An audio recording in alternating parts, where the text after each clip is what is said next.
I was on the lookout for a decent pair of Bluetooth earphones under Rs 1000 and found these Infinity headphones on sale in Amazon India for Rs 849. Infinity comes from Harman Kardon/JBL Group, so they're an audio specialist brand. But can they deliver good quality at such an affordable price point? If you like this review and the product, there are links in the video description for purchase this review under 10 sections and give you a clear verdict. Inside the box comes a micro USB cable for charging, 2 extra pair of silicone ear tips, user manual, and the earphones itself.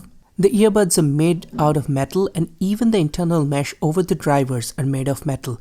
They have rubber hoops on the metal housing and silicone tips are soft and comfortable. The cables are standard rubberized and plastic on the mic and battery housing could have been a bit better, but the neckband is nice, thick but flexible rubber which is comfortable and ultra lightweight at the same time. The mic is a fully functional 3-button mic with music and call controls, and the buttons have a good tactile feel. The left earbud ends in the 120 mAh battery, whereas the right one ends in the mic, so they have a nicely balanced weight distribution. Claimed battery life is about 7 hours and I got 6.5 hours of listening with another 2.5 hours of idle standby. And you can recharge it to full power in 1 hour, so decent battery and good recharge time. The product is IPX5 certified for water resistance, which means good enough for sweats or splashes. The lag is really less, and even when typing I couldn't hear the lag in keystrokes. When watching a series on Netflix, I tried reading lips to find if there was lag, and honestly I couldn't. So lag is non-existent for all practical purposes apart from action gaming, where maybe even a fraction of a second may be important. Range is about 15 to 20 feet and I could go from my room to living room and it still played music. But brick walls between rooms do limit the range. Still, you can leave the phone on bed and use the bathroom and there wouldn't be any issues in call or music playback. So it all comes to how does it sound. The 12mm drivers deliver a deep and full bass, but it sacrifices on mid-range and the treble clarity isn't that great. But that's where the dual equalizer mode comes in. Tapping up and down the volume buttons together lets you toggle between deep bass and normal equalizer modes, and there is a prompt in your ears telling you which mode you're on.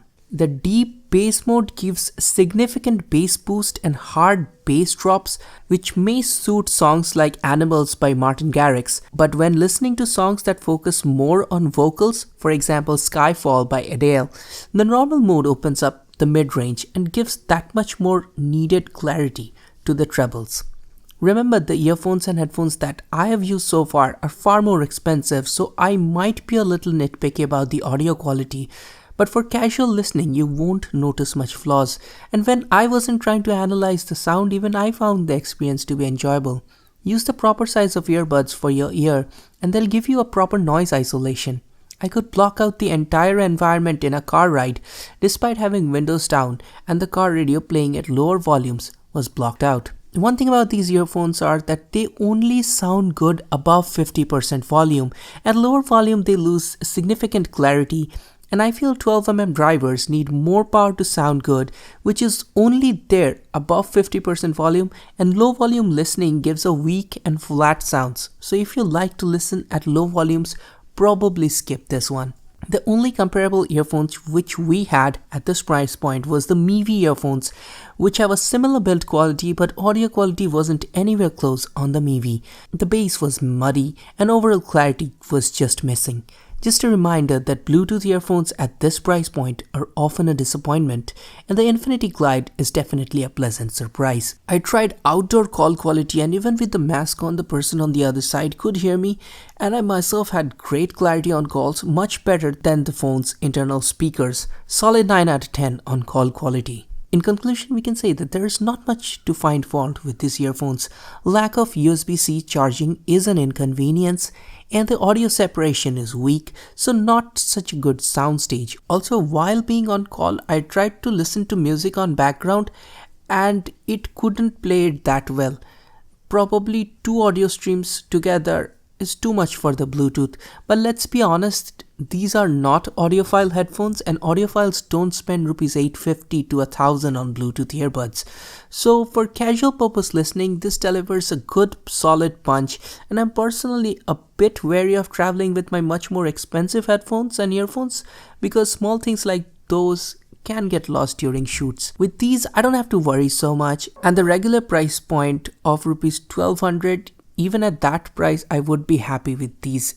So if you set aside the low price point, I would probably give these earphones only a 6 out of 10. But at this price point, it's a solid 9 out of 10 because I don't feel anything more could have been achieved at this price point.